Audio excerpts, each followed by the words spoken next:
আমি শুনেছি কিয়ামতের আগে সকল মানুষ, জিন ও ফেরেশতা সকলে মারা যাবে। প্রশ্ন হলো, তাহলে কিয়ামতের দিন জাহান্নামের ফেরেশতা মালিক সহ অন্যান্য ফেরেশতারা কোথা থেকে আসবে? বা সূত্রধার ফেরেশতা যে জাহান্নামের নাকে শিকল দিয়ে টানবে, এনারাই বা কোত্থেকে আসবেন একটু জানাবেন। ভাই, কিয়ামতের আগে আপনারা জানেন ইসরাফিল যখন সিংহে ফুৎকার দিবেন সবাই শেষ হয়ে যাবে। মানুষ তো মানুষ, ফেরেশতারাও শেষ হয়ে যাবে, মালাকুল মউতও শেষ হয়ে যাবে। আপনারা এই হাদিস শুনেছেন। এখন প্রশ্নকর্তার প্রশ্ন হলো, সবাই যখন মারাই গেছে, তাহলে কিয়ামতের ময়দানে যে বিভিন্ন ফেরেশতাদের দায়িত্ব বন্টন হবে, দায়িত্ব পালনের কথা হাদিসে বলা হয়েছে, তারা তো মারাই গেছে, আবার তারা কোত্থেকে আসবে? এর উত্তর হলো, আল্লাহ রাব্বুল আলামিন আবার সবাইকে জীবিত করবেন, মানুষ সহ সকল ফেরেশতা, সকল মানুষ। সেই পৃথিবীর প্রথম মানুষ আদম আলাইহিস সালাম থেকে নিয়ে কিয়ামত পর্যন্ত যতজন মারা গেছে, আল্লাহর এক আদেশে আবার সবাই জীবিত হয়ে উঠবে। এর নামই তো হাসর। অতএব ফেরেশতারা কোত্থেকে আসবে, আশা করি এখান থেকে আপনি বুঝতে পারছেন। বিয়ের আগে হারাম রিলেশন করে জিনা করে ফেললে সেই মেয়েকে বিবাহ করলে গুনাহ মাফ হয়ে যাবে কিনা? ভাইরা আমার, বিবাহ পূর্বে যদি কেউ হারাম সম্পর্কে জড়ায়, আমাদের যুবক ভাইরা ভালো করে শুনে নেন, আপনার চরিত্রকে যদি আপনি কালিমা যুক্ত করেন, তাহলে এটা ভয়ঙ্কর অপরাধ এবং কবিরা গুনাহ। এর জন্য আল্লাহর কাছে আপনাকে জবাবদিহি করতে হবে।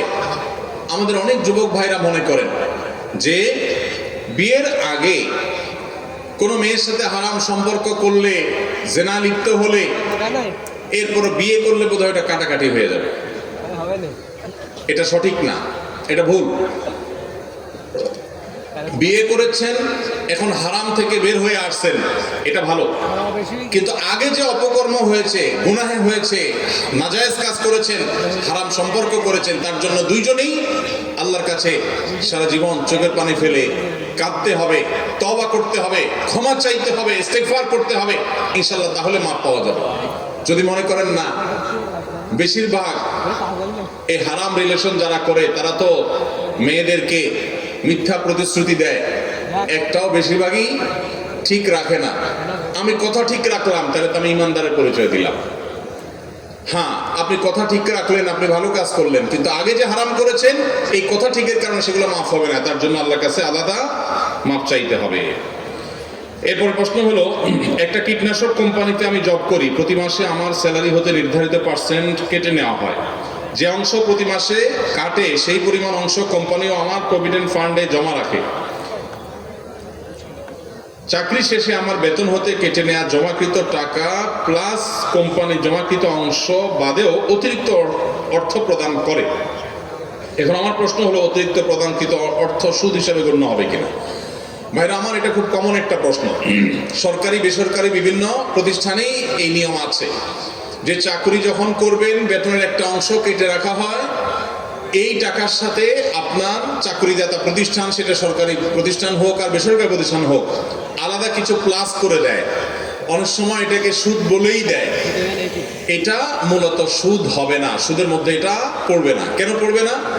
কারণ হলো, এই টাকাটা আপনি লোন হিসাবে নিয়েছেন এবং দেওয়ার সময় বাড়ায় দিয়েছেন। আপনার কাছ থেকে কোম্পানি বা সরকার লোন নিয়েছে, দেওয়ার সময় বাড়ায় দিয়েছে। ব্যাপারটা এরকম না। কুল্লু কারজিন জাল্লা নাফআন ফাহুয়া রিবা। লোন নিয়ে অতিরিক্ত দিলে সেটা রিবা হয়, সুদ হয়। এখানে সেটা হয় নাই। তাহলে কি হয়েছে? এখানে আপনি যা পেতেন সেখান থেকে আপনাকে কম দিয়ে রেখে দিয়েছে, কেমন যেন আপনার বেতনই কম দিয়েছে। দেওয়ার সময় অতিরিক্ত অংশ প্লাস করে দিয়েছে। এটা সুদের সংজ্ঞায় পড়ে না। আপনি তাকে কিছু দিয়েছেন, এর বিপরীতে অতিরিক্ত নিয়েছেন, এই গিভ এন্ড টেকটা হয় না, আপনি দেনই নাই কিছু আসলে তারা, যার কারণে এটা সুদ হবে না। তবে হ্যাঁ, সরকারি চাকরিতে, বেসরকারিতেও থাকতে পারে। একটা নিয়ম আছে এখন, যে একটা পার্সেন্টেজের পরে বাধ্যতামূলক যেটা প্রভিডেন্ট ফান্ডে কাটা হবে, এর বাইরের যেটা আপনি ঐচ্ছিকভাবে কাটতে পারেন, সেটা যদি আপনি ইচ্ছাকৃত কাটেন এবং সেখানে অতিরিক্ত টাকা দেয়, তাহলে সেটা সুদ হবে। আর যেটা বাধ্যতামূলক কেটে নেওয়া হচ্ছে আপনার বেতন থেকে, আপনাকে দেওয়া হচ্ছে না, চাকরি ছাড়লে বা অবসরে গেলে তখন আপনাকে অতিরিক্ত দেওয়া হচ্ছে, এই অতিরিক্ত নেওয়াটা সুদ হবে না। এ বিষয়ে বাংলাদেশের প্রথিতযশা সব উলামায়ে কেরাম প্রায় একমত, কারোর কোনো ভিন্ন মত নাই।